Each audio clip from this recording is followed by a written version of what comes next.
Hello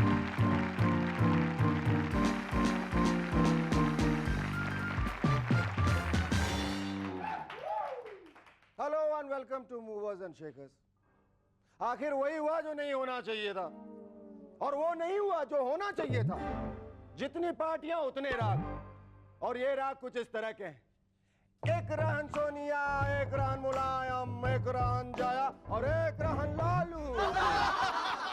Sonia कहन चलो सरकार बनाए, मुलायम कहन चलो सरकार बनाए, जया कहन चलो हम सभी सरकार बनाए, गोमांग कहन आप सब देखो हम कैसा सरकार गिराए।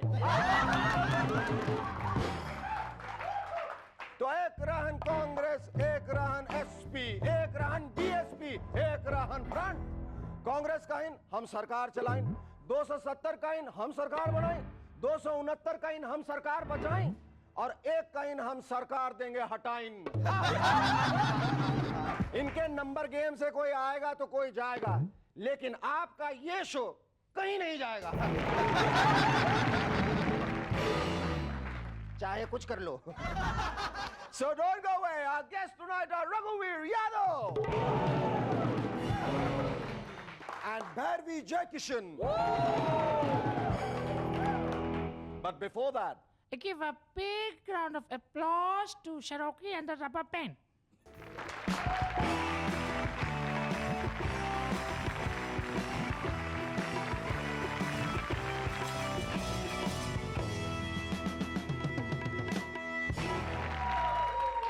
hello and welcome back to M&S once again.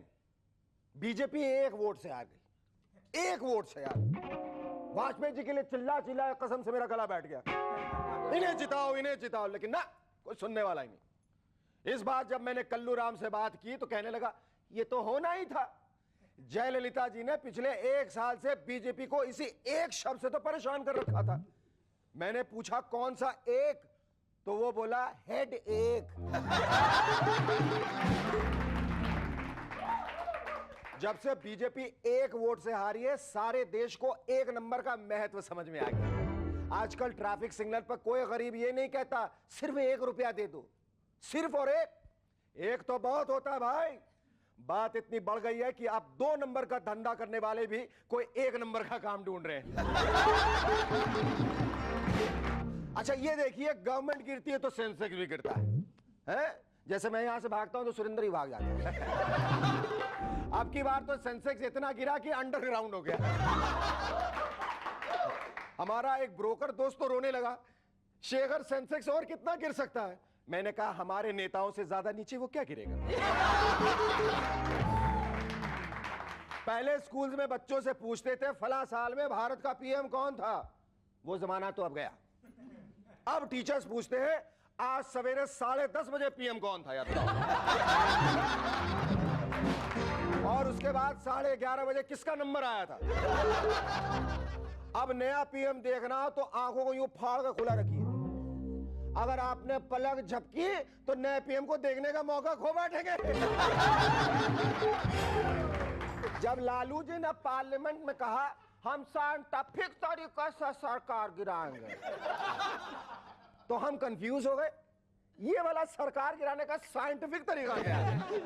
आपको भी पता नहीं चला ना, तो आइए लालू जी से ही पूछते हैं। लालू जी प्रणाम। जितरा सखरवा। लालू जी आपने जो साइंटिफिक तरीके से सरकार गिराने की बात कही थी वो अभी तक किसी के समझ में नहीं आई है। आपने दुनिया भर के साइंटिस्टों की नींदें उड़ा दी हैं। आखिर आपके साइंटिफिक तरीके का मतलब क्या था? हमने अपनी भैंसिया से पूछा था कि हमें सरकार गिराने में सबसे ज्यादा मदद कौन करेगा, तो वो बोली अम्मा।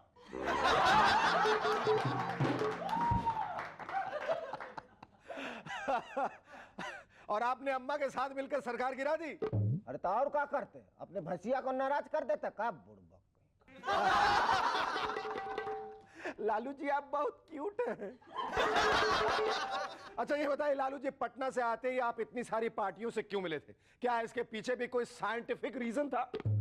हाँ बिल्कुल था। जब हमने भैंसिया पर बैठी तमाम मक्खियों से पूछा कि हमको कौन सी पार्टी का समर्थन जुटाना चाहिए, तो सब मिलकर भिन्न भिन्न करने लगी। लालू जी आप बहुत स्वीट हैं। तो अब समझ में आया कि भिन्न भिन्न पार्टियों से आप क्यों मिले थे। भाई वाह, क्या तरीका निकाला लालू जी। लेकिन लालू जी, ये साइंटिफिक तरीका क्या है वो आपने अभी तक नहीं बताया। ये हमरा अपना मैथमेटिक्स है। अच्छा ये बताओ 1 into 1 कितना होता है? 1 into 1 1 और हाफ प्लस हाफ कितना होता है? 1 और 100 minus 99 कितना होता है? डिफिकल्ट सवाल। 1 और 532 डिवाइड बाय 532 कितना होता है? 1 शाबाश सखरवा, तुमको हमरा साइंस कितना जल्दी समझ में आ गया रे। तुम तो निरा फूल निकला। लालू जी, हमने आपको स्वीट कहा, क्यूट कहा, आपने मुझे फूल कह दिया। हमरा मतलब वंडरफुल। Good bye, Tata.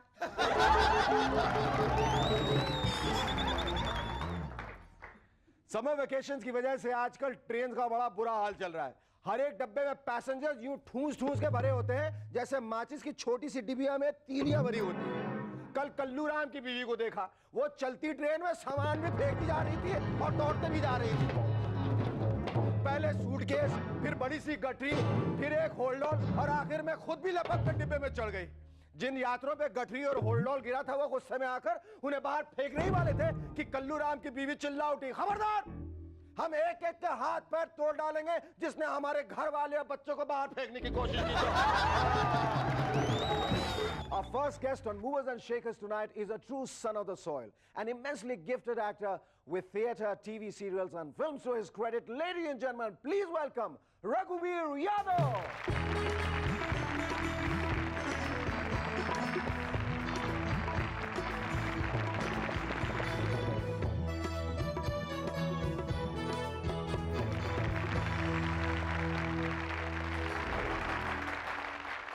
अच्छा रघुवीर, तुम ये बताओ, नहीं आप ये बताइए, ऐसा करता हूं दोनों रेफर करता हूं, आप भी तुम भी, क्योंकि तुम मेरे दोस्त भी हो और आज गेस्ट भी हो।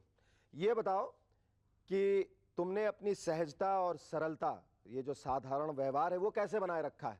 वरना बंबई में जो भी बाहर से आता है वो तो प्यादा से फर्जी भयो टेढ़ो टेढ़ हो जाए। दरअसल मैं बॉम्बे ज़्यादा रहती हूँ, भागता रहता हूँ। बंबई अच्छा नहीं लगता? नहीं लगता है अच्छा, लेकिन कुछ दिन के लिए अच्छा लगता है, फिर देखता कि मैं भी टेढ़ा होने लगा हूँ तो बाहर भाग जाता। ऐसा लगता है कि बंबई का असर होने लगा? होता है बिल्कुल बंबई का बिल्कुल। असर? मुझे 2 साल के बाद मुझे पता लगा कि हाँ, तो अपने आप झूठ बोलने लगा हूँ।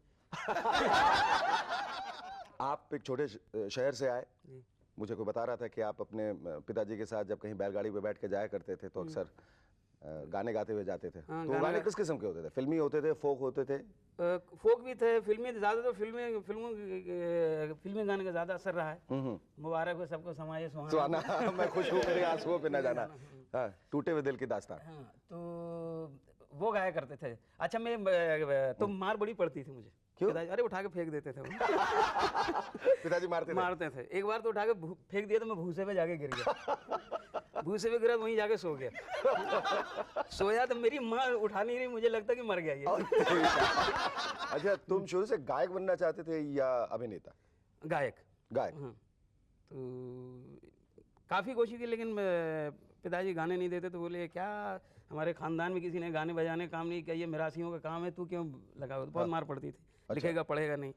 तो मैं मैट्रिक तक तो किसी तरह मतलब छुप छुप के गाता रहा, लेकिन उसके बाद में भाग आया घर से। वहाँ से भाग के ललितपुर आया, तो वहाँ ये अन्नू कपूर के फादर मदन लाल कपूर, उनकी नाटक कंपनी लगी हुई थी, तो मैंने वहाँ उसमें भर्ती हो गया। 2.5 रुपये रोज मुझे मिला करते थे। क्या बात है, 2.5 रुपये। हाँ। और मजे की बात यह है कि मैं जिसके साथ भागा वो प्रोफेशनल भगोड़ा था। अच्छा, उसकी आदत थी भागने की। तो हम जहाँ वहाँ ललितपुर में पहुंचे तो उसने रात को हमने नाटक देखा, 2.5 रुपये का टिकट लेके। अच्छा। और उसके फूफा जी के यहाँ रहे, तो 2-3 दिन रहने के बाद वो फिर वहाँ से भाग गया, मुझे अकेला छोड़ के। तो आदत में शुमार था उसके, भागा वहाँ से। तब मैं अकेला सोचूं क्या करूँ, तो मैं जाके इनके फादर के पास गया, वो उनके मालिक, कंपनी मालिक के पास गया। मैंने कहा जी मैं भर्ती होना चाहता हूँ, मेरे साथ जो आया तो भाग के चला गया, मैं अकेला, मेरे पास कोई काम नहीं है। बोले क्या करते हो? मैंने कहा जी गाना गा लेता हूँ। हाँ। तो उन्होंने कहा सुनाओ। हाँ। तो हारमोनियम मास्टर और ढोलक मास्टर को बुला के उन्होंने बैठाया, कहा गा। तो मैंने गाया उनको। कौन सा गाना गाया? कौन सा गाना गाया? कौन सा गाना गाया था? क्या था? तुझको खुशियाँ मुबारक हुए दिलरुबा, हाथ मल कर मेरी जिंदगी रह गई। तो गाया मैंने इस तरह, जब गाया तो कहते बेटा गाते तो सुरीला है, लेकिन तुम्हारा तलफ़ुज़ बड़ा खराब। तलफ़ुज़ खराब। हाँ। तो मैंने कहा जी तबले पे गाऊंगा तो ठीक हो जाएगा। मुझे मालूम तलफ्फुज़ कोई तबले से ताल्लुक होगा। अच्छा बोले तलफ्फुज़ का तबले से ताल्लुक है, तबले पे गाओ ठीक हो जाएगा। तो कहने लगे कि नहीं जी तलफ्फुज़ का मतलब उच्चारण होता है। तो मैंने कहा हाँ जी 2-3 महीने में ठीक कर लूंगा। बड़ी शर्मिंदगी हुई मुझे कि तलफ्फुज़ की वजह से। पहले किस किस्म का गाना गाते थे और अब किस किस्म का गाना गाते हैं? तलफ्फुज़ वाला वो जो गलत तलफ्फुज़ वाला था और अब तलफ्फुज़ वाला कैसा? अब तलफ्फुज़ वाला गाने लग गया। कैसे आप आए? मैं दरअसल जब वो मैंने नाटक कंपनी छोड़ी उस वक्त वो बड़ा पतन शुरू हो गया था। वो तो काम ही बिल्कुल बंद हो गया था कंपनी सब। हाँ उस वक्त तो पारसी थिएटर कंपनी सब ख़त्म हो चली थी। तो कुछ करना था तो मैं लखनऊ आ गया। लखनऊ से मैं कुछ वहाँ पपेट थिएटर किया करता था, पपेट भी चलाता था मैं। तो उसके लिए वो शोज़ करता था। फिर वहाँ से बिहार भी जाया करता था। अच्छा। बिहार के भी काफ़ी तजुर्बा बहुत सारे। मैं जिसके साथ जाया करता उसका नाम था महेश। उन दिनों ऑर्केस्ट्रा था उसमें गाना वाना गाया करता था मैं। तो लौट के आए रात को तो चले जा रहे तो घर में कुछ था नहीं। तो हाजीपुर में हम लोग रहते थे। हाजीपुर से चौहट्टा कुछ 2 किलोमीटर का फासला था। बीच में खेत वेत पड़ते थे। तो घर में उसके खाने को कुछ था नहीं। तो क्या एक जगह दिखता कहता मैं ठहरो रुको, मुझे गली में खड़ा किया कहता रुको मैं आता हूँ पेशाब करने जाता हूँ। तो वो मालूम क्यों कैसे गया और जाके और उसी वक्त उठ के आ गया। उसी वक्त उठा और आ गया वापस। तो अच्छा मैं सोच रही इतनी बैठा और उठा ये क्या चक्कर हुआ। तो देखा हाथ में 2 गोभी लेकर उठा। तो गोभी उबाल के बाप रे, तो बहुत गुरु घंटाल चीज थी। अरे एक बार और हम जा रहे थे तो ऐसे ही उसमें तो वो वहाँ पे कुछ वो लड़के लड़की बन के नाचते ना, लौंडा पार्टी कहते हैं जो बिहार में। तो हाँ तो खेत में वो नाच रहा कहता सुनिए अब हम आपको क्लासिकल सुनाएंगे। क्लासिकल तो मैंने मजे कहा यार थोड़ा सुनते हैं रुको। तो क्लासिकल गाने लगा। कहता बांके बोल मन बोहिया मरोर डारी, बांके बोल मन बोहिया मरोर डारी रे, बांके बोल मन बोहिया मरोर डारी, बांके बोल मन बोहिया मरोर डा। बीच में एक बैठा हुआ था तोड़ देगा रे का। 1 घंटे से मरोड़ रहा है तोड़ देगा। ऐसे ऐसे बहुत ही बहुत इन सब का तजुर्बा मेरे ख्याल से नेशनल स्कूल ऑफ ड्रामा बहुत काम आया होगा। बहुत काम आया। हाँ। तो एक्टर का तो पेशे में यही है कि सड़कों से जितना सीख लो सीख, बाद में तो कारपेट पे तो नहीं सीखा जाता ना। बिल्कुल बिल्कुल नहीं। तो फिर जब थिएटर इतने साल आपने किया, मतलब 3 साल तो एनएसडी में, फिर रेपरेटरी 10 साल रेपरेटरी में रहा। 10 साल रेपरेटरी कंपनी में, 3 साल एनएसडी में लगाया अपना पढ़ाई, तो कुल मिला के 13 साल। उसके बाद थिएटर की एक डिसिप्लिन के बाद अचानक जब फिल्मों में काम करना पड़ा बम्बई में आके, तो फिर हाउ डिड यू एडजस्ट, कैसा लगा? बड़ी तकलीफ हुई। हाँ, ले दे के एक जैसी फिल्में बनती है, सारी कहानियां देख ली एक जैसी, कुछ नहीं है ना। मेरे ख्याल से इतनी जहमत भी नहीं उठाते कि जाके पढ़ें कुछ देखें, क्योंकि इतनी कहानियां, जितना कल्चर की वैरायटी हमारे यहाँ हिंदुस्तान में बाकी कहीं नहीं मैंने देखा। ये काफिला जो आप डायरेक्ट कर रहे हैं अभी, उसमें डायरेक्ट भी कर रहा हूँ, लिखा भी मैंने। डायरेक्शन का ख्याल फिर कैसे जागा? ये रोल क्या है, ये पारसी थिएटर ही है, वो नाटक कंपनी है जो गांव-गांव में जाके। हाँ अच्छा। तो उसमें करीब कुछ जो बूढ़े हो गए हैं उनकी जिंदगियां हैं, और जो फ्रस्ट्रेशन उनका, किस तरह से जवानी में बहुत ऊंचे कलाकार हुआ करते थे, बाद में धीरे धीरे उनका जो पतन शुरू हुआ, उसको लेके, क्योंकि मैं 6 साल इसमें रहा हूँ इस कंपनी में, पारसी थिएटर, तो उसी को मैंने लिखा भी वही। अच्छा। और उसका म्यूजिक मैंने किया। अच्छा, वो पारसी से पेप्सी तक कैसे आ गए? वो मैं रजत मुझे जानता है, रजत के साथ मैंने और भी गाने गाए हैं 2-3 फिल्मों में। अच्छा। तो पता नहीं उसको याद आ गई होगी मेरी। रघुवीर, ये जो आपने फिल्म की 1942 love story, it was your first commercial film, जिसको कहते हैं कि बड़े बड़े जो सो कॉल्ड स्टार, सुपरस्टार जो होते हैं उनके साथ आपने काम किया। तो उसमें अनिल कपूर और मनीषा कोइराला वगैरह, इन लोगों का जो कमर्शियल सेट ऑफ एक्टर्स होते हैं, इनका एटीट्यूड क्या होता है? ये जो बड़े अच्छे एक्टर्स होते हैं, जो थिएटर से आते हैं, किस किस्म का रवैया होता है उनके इनका प्रति? रवैया होता है वो छतरी वाला और स्पॉट बॉय वाला, और कि एक आदमी पीछे छतरी, हाँ छतरी लिए घूमेगा। और तो मुझे अब समझ नहीं आता है, अगर इतना सारा कुछ अपने इर्द गिर्द बना रखा तो एक्टिंग कैसे करते होंगे। और समर के बारे में would you like to tell us something? सागर के पास एक जगह कुल गांव, वहाँ हमने शूटिंग की। कुछ ज़्यादा मेहनत भी नहीं लगी, कि हम गांव में ही पहुंच गए थे। अच्छा। तो वहाँ का जैसे ही पानी पिया तो कैरेक्टर अंदर घुस गया मेरे। तो एक लेकिन बड़ा मज़ेदार होगा वहाँ पे, कि वहाँ पे एक पंडित रहता था। तो वो था तकरीबन 20 साल का और लगता था वो 14 साल का। आया खड़ा हुआ तो अच्छा वहाँ हम लोगों ने गांव वालों से थोड़े परेशान कर रहे थे सिक्योरिटी के लिए, तो पुलिस वाले बैठा रखे। तो कहता क्यों जी साहब, ये जो पुलिस वाले हैं ये डुप्लीकेट है कि automatic?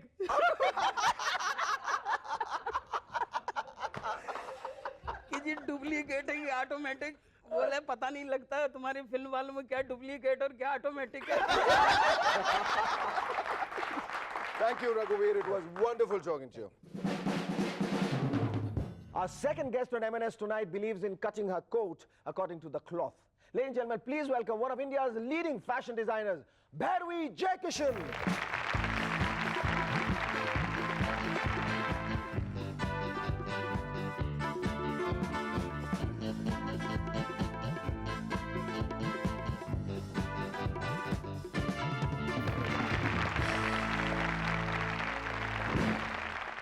Bhairavi, when did you first realize that you could become a fashion designer?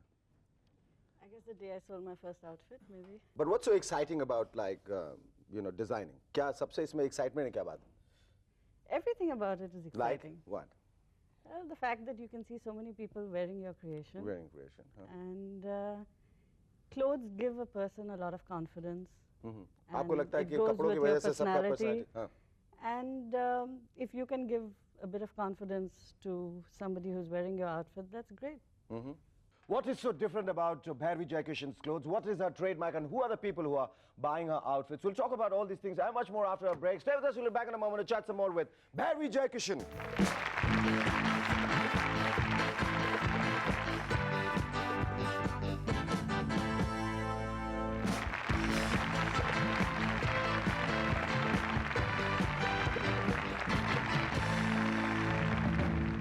Hello and welcome back to M&S once again.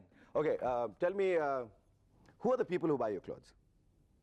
A lot, I hope. I mean, who are the special people? Are there any celebs who keep coming back to you to buy your clothes over and over again? We have a lot of, there are celebrities, there are film actresses, Film there are actors. normal people. You design only for women or men, both? At the moment, only women.